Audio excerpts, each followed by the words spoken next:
Teenage வயசுல பசங்களுக்குள்ள எத்தனையோ கற்பனைகள் ஓடும். எனக்கும் அப்படித்தான். ஒரு பொண்ணு கூட தனியா இருந்தா எப்படி இருக்கும்னு நிறைய யோசிச்சிருக்கேன். அவள மெதுவா கட்டிப்பிடிச்சு நெத்தில கன்னத்துல கழுத்துலன்னு சின்னதா முத்தம் கொடுத்து ஆரம்பிக்கணும். மெதுவா அவள கட்டில்ல உட்கார வச்சு அவ உடம்போட ஒவ்வொரு வளைவுகளையும் தொட்டு உணர்ந்து அவ உடுத்தியிருக்கிற புடவையை விலக்கி முற்றுப்புள்ளி அந்த நடுக்கம், அந்தச் சூடு, அவளோட மூச்சுக்காற்று என் மேல படுறப்போ ஏற்படுற அந்த ஜிவ்வுன்ற உணர்வு. ஒரு பெண்ணின் உடலை எப்படி மெல்ல மெல்ல முத்தங்களால் ஆக்கிரமிக்க வேண்டும், எப்படி அவளை உச்சத்திற்கு கொண்டு செல்ல வேண்டும் என்று மனசுக்குள்ள ஒரு சினிமா மாதிரி 1000 தடவை ஓட்டி பார்த்திருக்கேன். அவளோட முனகல்கள், அவளோட ஸ்பரிசம், அவளோட நடுக்கம் என எல்லாமே என் கற்பனையில் ரொம்ப அழகாக இருக்கும். ஆனா நிஜத்துல என் முதல் அனுபவம் அப்படி நான் திட்டமிட்ட மாதிரி பொறுமையா நடக்கல. ரொம்ப எதிர்பாராத விதமா, ரொம்ப வேகமா, ஆக்ரோஷமா நடந்துச்சு. வசந்தா எங்க வீட்டுக்கு பக்கத்துல இருந்த ஆண்டி. அவங்களுக்கு குழந்தை இல்லை. புருஷன் அரசாங்க வேலையில இருந்தாரு. அவங்களுக்கு 35 வயசு இருக்கும். கொஞ்சம் குள்ளமான உருவம்தான். ஆனா பாக்குறப்போ கண்ணு அங்கேயே நிக்கிற அளவுக்கு அவங்க உடம்பு ரொம்ப கும்முன்னு ஒரு ஈர்ப்போட இருக்கும். அவங்க நல்ல வசதியானவங்க. வீட்ல இல்லாத பொருட்களே இல்லை. குழந்தை இல்லைங்கிற குறையை அவங்க வெளியில காட்டிக்கிட்டதே இல்லை. நான் அப்போ கேட்டரிங் செகண்ட் இயர் படிச்சுக்கிட்டு இருந்தேன். எனக்கு 19 வயசு. லீவுக்கு வீட்டுக்கு வந்திருந்தேன். எங்க வீட்ல பிரிட்ஜ் இல்லாததால மாவு, காய்கறின்னு எல்லாத்தையும் வசந்தா ஆண்டி வீட்டு பிரிட்ஜ்ல கொண்டு போய் வைக்கிறது வழக்கமான ஒண்ணுதான். அன்னைக்கு மதியம் 2 மணி இருக்கும். அம்மா மாவு கொடுத்து வசந்தா ஆண்டி வீட்ல வச்சிட்டு வரச் சொன்னாங்க. நானும் போய் அவங்க கிட்ட சொல்லிட்டு பிரிட்ஜ்ல வச்சேன். அப்போ டிவியில தனுஷோட துள்ளுவதோ இளமை படம் ஓடிக்கிட்டு இருந்துச்சு. எனக்கு அந்த படத்தோட பாட்டுகள் ரொம்ப பிடிக்கும். குறிப்பா தீண்ட தீண்ட பாட்டு வரப்போ நான் அப்படியே நின்னுட்டேன். ஆண்டி என்னை பார்த்து உட்கார்ந்து பார் மணி அன்னாங்க. நான் கொஞ்சம் தயக்கமா இல்ல ஆண்டி, பாட்டு மட்டும் போதும், எனக்கு ரொம்ப பிடிச்ச பாட்டு அன்னேன். சரி இங்கேயே இரு, நான் வந்துடுறேன்னு சொல்லிட்டு அவங்க உள்ள போனாங்க. நான் அந்த பாட்டுல அப்படியே லயிச்சு போய் கீழே உட்கார்ந்துட்டேன். பாட்டு முடிஞ்சதும் திரும்பவும் டிவைன் பண்ணி கேட்க ஆரம்பிச்சேன். பாட்டு முடியுற நேரம் உள்ள ரூமுல இருந்து வசந்தா ஆண்டியோட குரல். மணி இங்க கொஞ்சம் வாயேன். உள்ளே போனா ஆண்டி துணி மாத்துற தடுப்புக்கு பின்னாடி நின்னுட்டு இருந்தாங்க. மணி கொஞ்சம் சிலாப்ல இருந்து சாமான்லாம் எடுத்து துடைக்க ஹெல்ப் பண்ணு. அப்படியே கதவை சாத்திட்டு வந்துடு, நாய் ஏதாச்சும் உள்ள வந்துடும் அன்னாங்க. நான் இயல்பா போய் கதவை சாத்திட்டு திரும்பும் போது ஆண்டி அந்த தடுப்புக்கு பின்னாடி இல்லை. திடீர்னு ரூம் லைட் ஆஃப் ஆச்சு. இருட்டுல பின்னாடி இருந்து ஒரு உருவம் என்னை கட்டியணைச்சது. அது வசந்தா ஆண்டிதான்னு எனக்கு புரிஞ்சிடுச்சு. ஆனா அவங்க உடம்புல ஒட்டு துணி கூட இல்லை. முழுசா அம்மனமா என்னை கட்டி பிடிச்சிருந்தாங்க. என் இதயம் அப்படியே நிக்குற மாதிரி இருந்துச்சு. என்ன நடக்குதுன்னு மூளைக்கு உரைக்கிறதே சிரமமா இருந்துச்சு. 2 பேருமே எதுவும் பேசிக்கல. ஆனா அவங்க கைகள் என்னை ரொம்ப இறுக்கமா அணைச்சிருந்தது. மெதுவா என்னை அப்படியே கீழே இழுத்து கட்டில்ல படுக்க வச்சு என் மேல படர்ந்தாங்க. அவங்களோட அசைவுகள் ரொம்ப பரபரப்பாவும் ஆக்ரோஷமாவும் இருந்துச்சு. படபடன்னு என் துணிகளையெல்லாம் கழட்டி போட்டுட்டு என் மேல உட்கார்ந்து ஆழமா முத்தம் கொடுக்க ஆரம்பிச்சாங்க. அவங்களோட சூடான உடம்பு என் மேல உரச உரச எனக்கு உடம்பெல்லாம் மின்சாரம் பாய்ஞ்ச மாதிரி ஒரு உணர்வு. எனக்கு இதுதான் முதல் முறைங்கிறதால எங்க ஆரம்பிச்சு எங்க முடிக்கிறதுன்னு தெரியல. அந்த பாட்டு வரிகள்தான் மனசுக்குள்ள ஓடிட்டு இருந்துச்சு. ஆண்டி அவங்களோட மார்பை என் மேல அழுத்தி என்னை முழுசா ஆக்கிரமிச்சாங்க. 2 பேரோட உடம்பும் நெருக்கமா ஒட்டிக்கிச்சு. அவங்க எனக்குள்ள முதல் முறையா நுழைய முயற்சி பண்ணப்போ எனக்கு தோள்பட்டை எல்லாம் விலகி ரொம்ப வலி எடுத்துச்சு. ஆண்டி, வலிக்குது மெதுவான்னு நான் பதற்றமா சொன்னேன். அவங்களும் எனக்கும் அப்படித்தான் இருக்கு. இரு சரியாயிடும் சொல்லிக்கிட்டே இன்னும் கொஞ்சம் நெருக்கமா வந்தாங்க. அந்த வலி மெதுவா மாறி உடம்பெல்லாம் ஒரு மாதிரியான சுகம் பரவ ஆரம்பிச்சது. சுத்தி இருக்கிற உலகம் மறந்து நான் சொர்க்கத்துல மிதக்குற மாதிரி ஒரு உணர்வு. அதுக்கப்புறம் ஆண்டி வேகமா இயங்க ஆரம்பிச்சாங்க. நான் அவங்க மார்பகங்களை தொட்டு இறுக்கமா பிடிச்சுக்க அவங்களோட முனகல் சத்தம் ரூம்குள்ள அதிகமா கேட்டுச்சு. அவங்க ஒரு கட்டத்துல உச்சம் அடைஞ்சு அப்படியே என் மேல சரிஞ்சு படுத்துட்டாங்க. ஆனா என்னால என்னை கட்டுப்படுத்திக்க முடியல. ஒரு நிமிஷத்துல ஒரு வெறி வந்தவன் மாதிரி ஆண்டியை கீழே தள்ளிட்டு நான் அவங்க மேல ஏறி வேகமா இயங்க ஆரம்பிச்சேன். மெதுவாடா, கஷ்டமா இருக்குன்னு அவங்க சிரிச்சுக்கிட்டே சொன்னாங்க. நான் அவங்கள இறுக்கமா பிடிச்சுக்கிட்டு மூச்சு வாங்க இயங்க என் உடம்பில் இருந்த ஒட்டுமொத்த சூடும் அவங்களுக்குள்ள பாய்ஞ்சது. அந்த சுகம் என் உடல் முழுக்க பரவி என்னை அதிர வச்சது. ஒரு 10 நிமிஷம் அப்படியே மூச்சு வாங்க அவங்க மேல படுத்து கிடந்தேன். ஆண்டி லேசா என்னை தள்ளி எழுந்திரு, போதும் பின்னால பார்க்கலாம் அன்னாங்க. ஆனா எனக்கு அந்த நெருக்கத்தை விட்டு விலக மனசே இல்லை. ரொம்ப கொஞ்சலா இன்னொரு முறை ஆண்டி?ன்னு கேட்டேன். அவங்க சிரிச்சுக்கிட்டே சரி, நான் சொல்றபடி செஞ்சா பண்ணலாம் நாங்க. 2 பேரும் எழுந்து ட்ரெஸ் பண்ணிக்கிட்டு லைட்டை போட்டதும் ஒருத்தரை பார்த்து ஒருத்தர் வெட்கத்துல சிரிச்சுக்கிட்டோம். வீட்டுக்கு போய் ஏதாவது சாக்கு சொல்லிட்டு வான்னு அனுப்பி வச்சாங்க. நான் வீட்டுக்கு ஓடிப்போய் அம்மா, ஆண்டி வீட்ல ஒட்டடை அடிக்கிறாங்களாம், ஹெல்ப் பண்ண கூப்பிடுறாங்க. நான் அரைக்கால் சட்டை போட்டுக்கிட்டு போறேன், அப்பதான் ஏற வசதியா இருக்கும்னு போய் சொல்லிட்டு திரும்ப ஓடி வந்தேன்.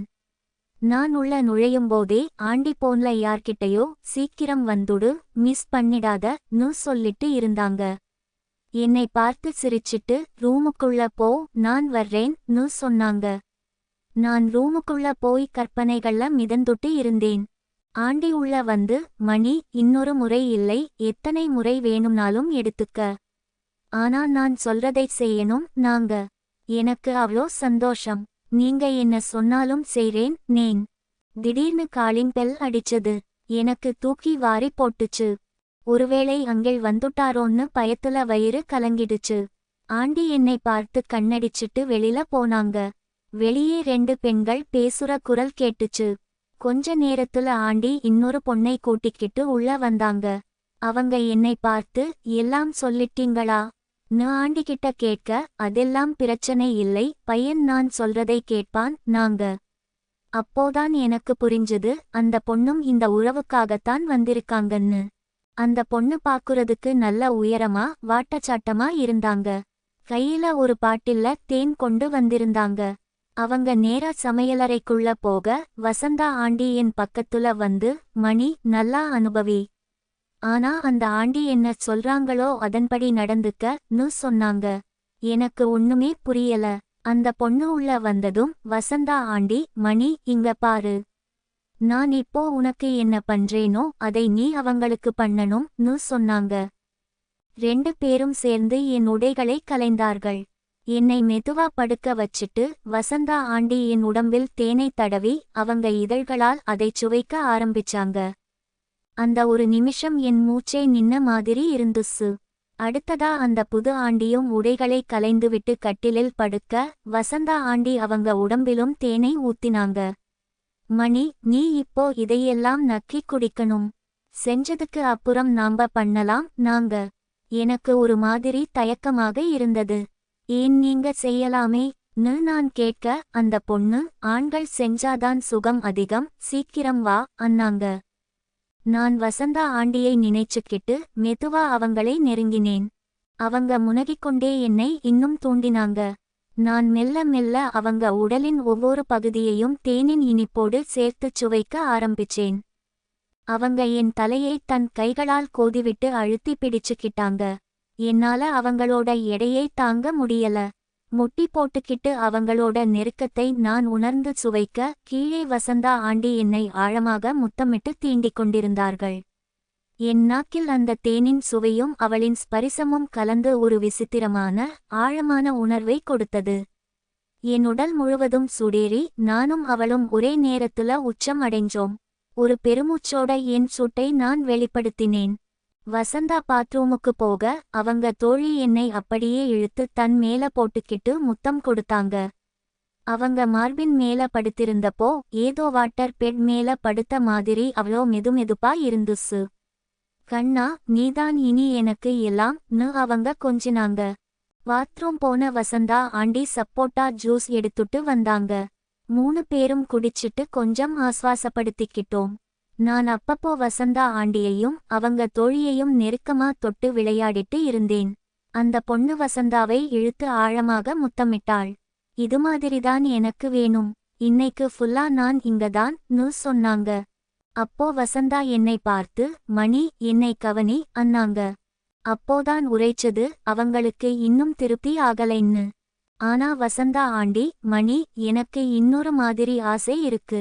முற்றுப்புள்ளி.